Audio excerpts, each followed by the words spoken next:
Medinipur medical college হাসপাতালের ঘটনায় 12 জন চিকিৎসককে সাসপেন্ড করা হয়েছে ইতিমধ্যেই। এদের মধ্যেই 6 জন জুনিয়র ডাক্তার। এই সাসপেনশনের বিরুদ্ধেই এবার মেদিনীপুর মেডিকেল কলেজ হাসপাতালে পূর্ণাঙ্গ কর্মবিরতিতে জুনিয়র ডাক্তাররা। বৃহস্পতিবার সন্ধ্যা থেকে প্রায় 4 ঘন্টা বৈঠকের পর এই সিদ্ধান্ত জানানো হয় জুনিয়র ডাক্তারদের তরফে। তারা জানিয়েছেন, যতদিন না পর্যন্ত এই সাসপেনশন প্রত্যাহার করা হবে ততদিন পর্যন্ত জরুরি বিভাগ সহ সমস্ত বিভাগে কর্মবিরতি পালন করবে জুনিয়র ডাক্তাররা।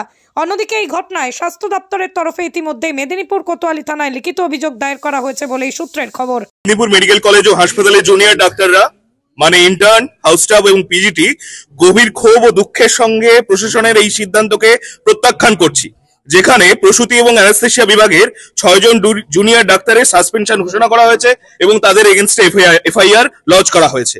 একটি প্রসূতির মৃত্যু পাশাপাশি 3 জন প্রসূতির আশঙ্কাজনক অবস্থার ঘটনাকে কেন্দ্র করে এই পদক্ষেপ নেওয়া হয়েছে। তবে এই প্রশাসনের দায়িত্বজ্ঞানহীনতা, দূষিত ওষুধ এবং স্বাস্থ্য ব্যবস্থার অসংখ্য দুর্নীতি এবং ঘাটতিকে আড়াল করার প্রচেষ্টা মাত্র।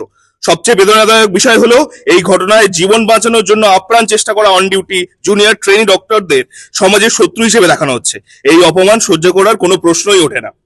প্রসূতি ও অ্যানেস্থেসিয়া বিভাগের ডাক্তাররা ইতিমধ্যেই অনির্দিষ্টকালের জন্য পূর্ণাঙ্গ কর্মবিরতি ঘোষণা করেছেন।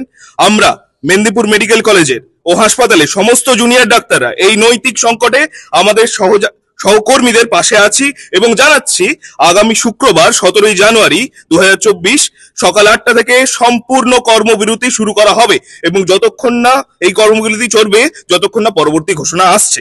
আমরা আশা করি মানবিকতা এবং সুবিচার প্রাধান্য পাবে। প্রশাসন অবিলম্বে এই অন্যায় সাসপেনশন প্রত্যাহার করবে। সুষ্ঠু, স্বচ্ছ এবং বিস্তারিত তদন্তের পরই দোষী প্রমাণিত হলে প্রয়োজনীয় প্রশাসনিক ব্যবস্থা নেওয়া উচিত।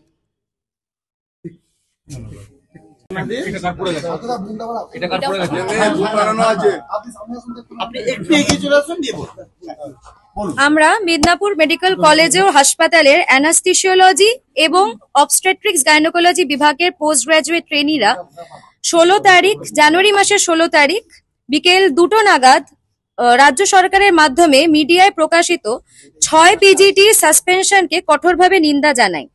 আমাদের প্রতিষ্ঠানে অপারেশনের পর একটি মায়ের মৃত্যু এবং 3 জন মায়ের আশঙ্কাজনক অবস্থার জন্য আমাদের দায়ী করা হচ্ছে, যা মূলত দূষিত আইভি ফ্লুইডের কারণে হয়েছে।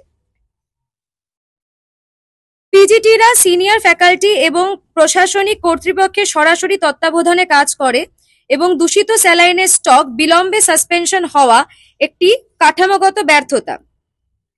আমাদের অন্যায়ভাবে দায়ী করা সম্পূর্ণ অগ্রহণযোগ্য এবং এটি মূল চিকিৎসকবৃন্দের মনোবল ভেঙে দিচ্ছে।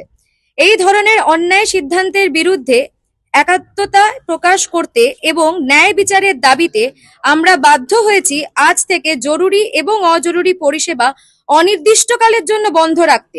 এই ধর্মঘট তখনই শেষ হবে যখন মিডিয়ায় ঘোষণা করা সাসপেনশন প্রত্যাহার করা হবে এবং কাঠামোগত সমস্যাগুলোর সমাধান করা হবে। আমরা অবিলম্বে সংশোধনবোধমূলক পদক্ষেপের দাবি জানাচ্ছি, যাতে ন্যায়, জবাবদিহিতা এবং স্বাস্থ্য ব্যবস্থার প্রতি বিশ্বাস পুনঃপ্রতিষ্ঠিত হয়। আমরা অ্যানাস্থেসিওলজি এবং গাইনি ডিপার্টমেন্টের সব পোস্ট গ্রাজুয়েট ট্রেনিদের তরফ থেকে